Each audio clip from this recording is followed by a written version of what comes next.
ओम शांति। मैं आत्मा सुख के सागर की संतान,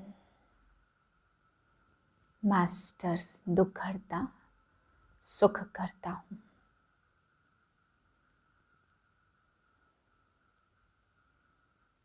शांत चित्त हूँ।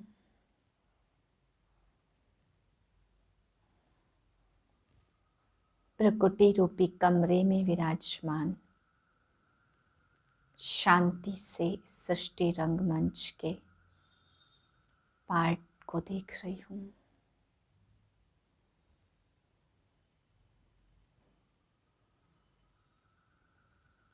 मुझ आत्मा को सुख का अनुभव हो रहा है।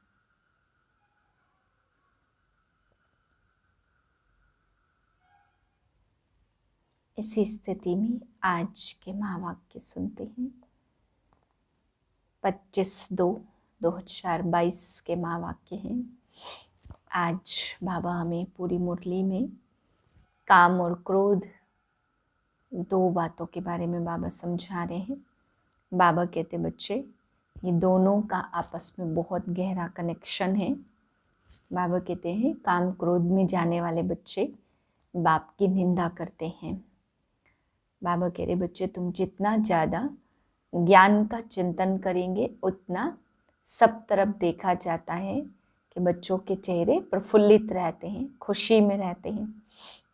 बाकी बाबा कहते क्रोध में जाएंगे तो बाप की निंदा कराएंगे। इसलिए काम और क्रोध को छोड़ करके बाबा कहते नष्टो मोहा बनना है। हर बात में बाप से राय लेनी है। बाबा कहते बच्चे राय लेते हैं, मकान बनाएं, ये करें, तो बाप राय देते हैं। बाप कहते अगर नष्टो मोहा हो तो कुछ भी करो भले, लेकिन बाबा कहते अगर ये कहें कि हम विकारों में जाएं, इसकी राय लें, तो बाबा कहते ये तो मूर्खता है ये पूछना। इसलिए तुम बच्चों को पहले नष्टो मोहा बनना है, फिर बाप का कार्य करना है। फिर बाबा समझा रहे कुछ बच्चे बाप के बनते हैं तो कुछ कपूत बनते और कुछ सपूत बनते। बाबा कहते लौकिक बाप को भी तो 4 बच्चे होंगे तो उसमें से 1-2 कपूत तो निकल ही पड़ते। अब यहाँ सब बाप के बनते हैं तो बाबा कहते कितने कपूत भी बन जाते हैं। फिर बाबा समझा रहे अगर सेना में कोई प्यादा मरा तो इतना हाहाकार नहीं होता, लेकिन महारथी अगर सेना में से मर जाता, पुरानी दुनिया में चले जाते, तो बाबा कहते 4 वर्ष से मान लो रेगुलर आता है, बहुत अच्छा स्टूडेंट थे और महारथी है, तो वो जाता है तो बाबा कहते हाहाकार हो जाता। लेकिन बाबा कहते बच्चे कल पहले जो गए होंगे वह तो जाएंगे ही।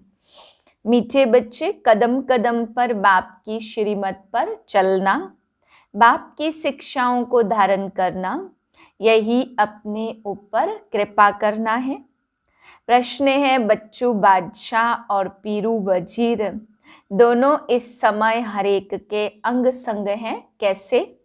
उत्तर है बच्चू बादशाह है काम विकार और पीरू वजीर है क्रोध। दोनों का आपस में बहुत गहरा संबंध है। सभी मनुष्य इस समय इन दो के वशीभूत है। अगर कोई बाप का बच्चा कहलाकर फिर काम या क्रोध के वशीभूत होता है तो बाप का निंदक बन जाता। निंदक बच्चे अपनी तकदीर को लकीर लगाते हैं। बाबा कहते मीठे बच्चे इन दुश्मनों को जीतो। क्रोध के लिए तो कहा जाता जहाँ क्रोध है वहाँ पानी के मटके भी सूख जाते हैं। गीत है बचपन के दिन भुला न देना, आज हंसे कल रुला न देना। ओम शांति। बच्चे जानते कि सभा में कौन आया, बाप और दादा इकट्ठे। अगर साकारी होता तो बाप अलग और दादा अलग होना चाहिए। यह है वंडरफुल निशानी। कौन आया? बच्चों की बुद्धि कहती है शिव बाबा आया। स्वर्ग का रचयिता एक ही बाप होता है, दो नहीं हाँ मददगार जरूर मिलते। बाप और बच्चे दोनों से काम चलता है। बलिहारी बाप की सो बलिहारी बच्चों की, यह दादा भी बच्चा हो गया। यहाँ तुम क्लास में आते हो, सभाएं तो बहुत होती हैं, यह है भगवान की पाठशाला। सुनते सुनते खुशी का पारा चढ़ता, हद के बाप और टीचर गुरु भी होते। शिव भगवान वाच व शिवाचार्य भी कह सकते, वह है ज्ञान का सागर। सन्यास भी दो प्रकार का है, वह तो साकार फादर ही ग्रैंडफादर ग्रेट ग्रैंडफादर बनते, यहाँ तो है निराकार ग्रैंडफादर। बाबा इसमें प्रवेश कर तुमको सुनाते हैं। लौकिक में भी बाप को 5-7 बच्चे होते तो उसमें से 1-2 कपूत निकल पड़ते। इस बाप को कितने बच्चे हैं तो कितने सपूत और कितने कपूत होंगे। कोई में काम की, कोई में क्रोध की प्रवेशता हो जाती है। घर में किसी एक को भी क्रोध होता तो लड़ाई हो जाती। क्रोधी घर को बड़ा दुखी कर देता। यहाँ भी कोई में क्रोध का भूत है तो शिव बाबा का निंदक ठहरा, बाप का नाम बदनाम कर देते, अर्थात अपनी तकदीर को लकीर लगा देते। क्रोध बहुत बड़ा भारी दुश्मन है। जहाँ क्रोध कलह कलेश होती है तो उनको नरक कहा जाता। कहते हैं क्रोध घर के मटके का पानी भी सुखा देता। तो बाप समझाते जिसमें क्रोध है उनको श्रीमत मिलती है कि क्रोध से किसको दुखी मत करो, नहीं तो तकदीर में लकीर लग जाएगी, पद भ्रष्ट हो जाएगा। ईश्वरी संतान के बदले आसुरी संतान बन जाएंगे। लिखा तो जाता है deity sovereignty is your god fatherly birthright. तुम्हारा हक है सतयुग का पूरा वर्षा लेने का। पूरा वर्षा ले लक्ष्मी नारायण बनना है। अगर कोई स्वर्ग में प्रजा भी आए तो भी अहो सौभाग्य। आएगा तो सही ना, धीरे धीरे स्थापना होती जाती है। फिर उनसे प्रतिज्ञा कराई जाती है, कंगन बांधो, कोई छिपा तो रह नहीं सकेगा। अभी तुम ब्राह्मण हो, ईश्वरी संतान। बाबा पूछते हैं तुम्हारा कुल बड़ा या दैवी कुल बड़ा, ऊंचा कौन सा ब्राह्मणों का। हम देवताओं को भी इतना ऊंच नहीं कह सकते। ब्राह्मण है ईश्वरी कुल के। वास्तव में शिव का मंदिर बनाना ही चाहिए ऊंची पहाड़ी पर, परंतु आजकल कोई जा नहीं सकते तो शहर में बना देते। ऊंचे ते ऊंचा है शिव बाबा, तो उनका मंदिर भी ऊंची चोटी पर होना चाहिए। अब देखो दुनिया का क्या हाल हो गया है, सबकी बर्बादी हो गई है। बाप आकर सबको आबाद करते। 21 जन्म तुमने स्वर्ग में राज्य किया, फिर 63 जन्म गिरते आए हो। कलाएं कमती होती जाती, अभी कोई कला नहीं रही है। धूल में पड़े हैं, कहावत है ना, 100 करे श्रृंगार। यह भी अभी के लिए कहावत है। बाबा कहते मैं तुमको श्रृंगार करता हूँ कि ऐसा लक्ष्मी नारायण बनो, फिर विकार मिट्टी में गिरा देते। क्रोध की धूल तंग करती है, क्रोधी बहुत होते हैं। हिंसा भी क्रोध है ना, क्रोध के बगैर चढ़ाई कर न सके। प्रॉपर्टी का हिस्सा न मिला, गुस्सा लगा तो भाई को भी मार देते हैं। यह लड़ाई क्रोध से शुरू होती है। बाप समझाते लाडले बच्चे क्रोध नहीं करो, नहीं तो तकदीर को लकीर लग जाएगी। और जो साथी होंगे उनकी तकदीर को भी लकीर लग जाएगी। क्रोध में आकर कहते, तुम अगर हमारे घर में आए तो मार डालूंगा। अभी बाप तुम माताओं को आगे रखते, तुम जानते हो हम शिव शक्तियां कल्प कल्प बनती है। शिव बाबा आकर हमको अपना बनाते। तुम बच्चे न हो तो अकेला शिव बाबा भी क्या करेगा। अपना यादगार मंदिर न देखा तो आबू देखो, हूबहू तुम्हारा यादगार है। हाथी पर सवारी करने वाले का भी चित्र है। वंडर है जो तुम्हारा निवास भी यहाँ आकर हुआ। शिव जयंती मनाते तो जरूर आया होगा ना। बहुत समझेंगे, बहुत थोड़े, क्योंकि राजधानी की लिमिट है ना, इसलिए कोटों में कोई कहा जाता।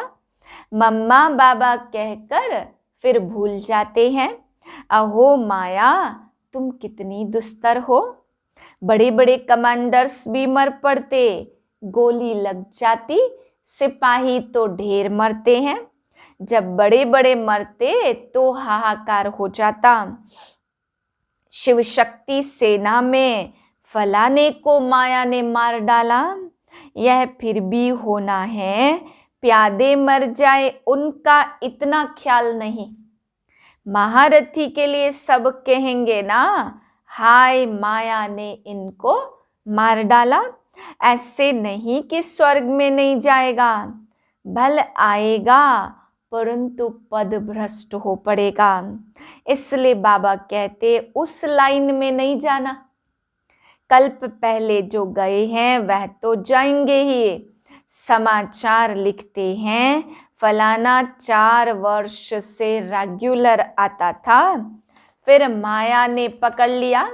जैसे मक्खी मरती है तो चींटियां उससे एकदम खाकर खलास कर देती। माया के 5 भूत उनकी सत्यानाश कर देते। अब तुम बच्चे सबका ऑक्यूपेशन जानते हो।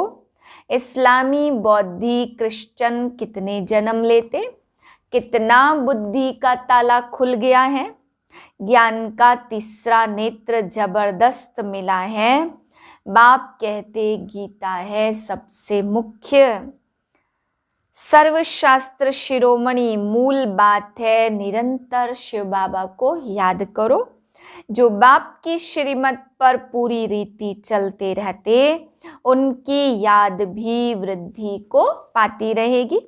जितना आज्ञाकारी वफादार होकर रहेंगे, कहेंगे बाबा मैं आप पर बलिहार जाता हूँ, देह सहित सब कुछ भूल अकेला बनना है, इतना संन्यास करना पड़े।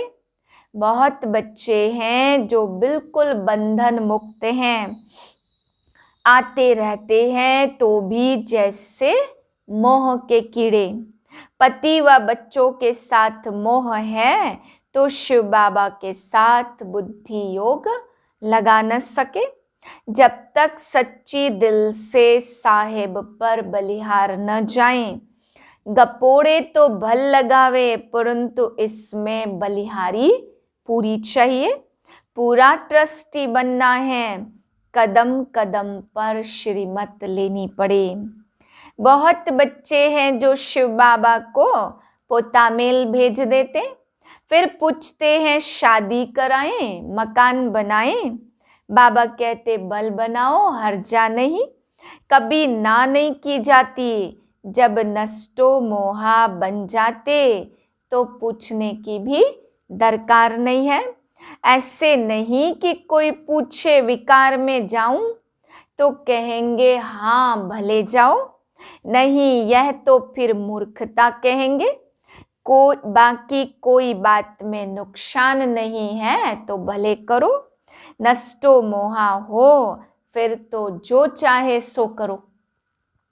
बाप जानते तुम सर्विस में तत्पर रहेंगे, बाप को फॉलो करते रहेंगे। यह पुराने बच्चे सब बलि चढ़े हुए हैं ना। बलिहारी की भी महिमा है, है तो सब गरीब। माताएं बड़ी अच्छी हैं, इन्हों को क्या बलि चढ़ना है। बलि चढ़ना होता साहूकारों को, स्त्री को तो कुछ देते नहीं है। कोई विरले स्त्री के नाम पर सब विल कर जाते, नहीं तो बच्चे आदि सब लूट लेते। आजकल तो कोई भी कुछ सुनता नहीं। 2 पैसा दो, काम निकल जाएगा। जजमेंट भी झूठी दे देंगे, फिर भल कोई का बेड़ा गर्क हो जाए। बाबा को तो कहा जाता सुप्रीम जस्टिस, सुप्रीम टीचर, फिर सुप्रीम धर्मराज भी कहते। उनकी जजमेंट में नीचे ऊपर कुछ हो नहीं सकता। ड्रामा में नूंद ही यह है। बाबा कहते लाडले बच्चे अशरीरी बनना है, बाप के साथ चलना है। बाप गाइड है ना, लिबरेटर भी उनको कहते हैं। सब टाइटल उनके हैं, पीस मेकर भी वही है। आजकल यहाँ भी पीस प्राइज देते रहते। पीसलेस बनाने वाली है माया। पीस होती है सतयुग में व मुक्ति धाम में। यहाँ का तो राज्य ही काकविष्टा के समान है। बाबा समझाते माया बहुत थप्पड़ मारेगी। अंदर गुटखा खाते रहते हैं, सच नहीं बतलाते। अविनाशी सर्जन के आगे तो सच बतलाना पड़े, नहीं तो पाप बढ़ते जाएंगे, फिर बड़ी सजा है। सच नहीं बोलते। अच्छा आगे तो पाप नहीं करे ना, बदनामी करने की सजा बहुत भारी है।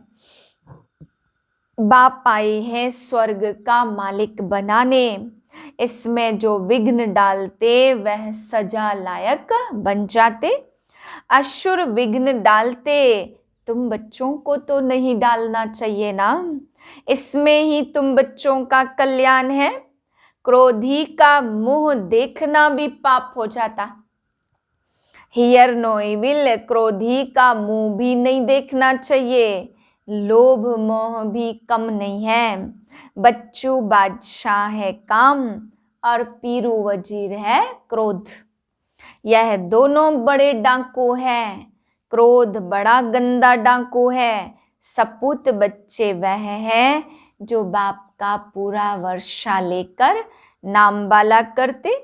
यह बाबा कहते बच्चियां हमसे होशियार हैं। शिव बाबा से होशियार तो कोई हो न सके। बाप तो कहेंगे बच्चे जीते रहो। बेहद के बाप दादा को भी बच्चों के लिए रिगार्ड और प्यार है। बाप जो शिक्षा देते वह धारण करने की अपने ऊपर कृपा करो। श्रीमत पर नहीं चलेंगे तो तकदीर को लकीर लगाएंगे। विकार में गया तो दीपक बुझ जाएगा, फिर ज्ञान घृत धारण नहीं होगा। अच्छा मीठे मीठे सिकिलधे बच्चों प्रति माता पिता बाप दादा का याद प्यार गुड मॉर्निंग। रूहानी बाप की रूहानी बच्चों को नमस्ते। हम रूहानी बच्चों की रूहानी बाप दादा को याद प्यार गुड मॉर्निंग नमस्ते। धारणा के लिए है पहली पॉइंट, दिल से साहेब पर पूरा पूरा बलिहार जाना है। पूरा ट्रस्टी बन कदम कदम श्रीमत पर चलना है। देह सहित सब कुछ भूल अकेला बन जाना है। दूसरी पॉइंट है बच्चा बनने के बाद बाप के कार्य में विघ्न नहीं डालना। कोई भी बदनामी का कार्य नहीं करना है। आज्ञाकारी वफादार बनना है। वरदान है समय और वायुमंडल को परख कर स्वयं को परिवर्तन करने वाले सर्व के स्नेही भाव। जिसमें परिवर्तन शक्ति है वो सबका प्यारा बनता। वह विचारों में भी सहज होगा। उसमें मोल्ड होने की शक्ति होगी। वह कभी ऐसे नहीं कहेगा मेरा विचार, मेरा प्लान, मेरी सेवा इतनी अच्छी होते हुए भी मेरा क्यों नहीं माना गया। यह मेरा पनाया माना अलाय मिक्स हुई। इसलिए समय और वायुमंडल को परखकर स्वयं को परिवर्तन कर लो, तो सर्व के स्नेही नंबर 1 विजयी बन जाएंगे। स्लोगन है, समस्याओं को मिटाने वाले बनो, समस्या स्वरूप नहीं। ओम शांति।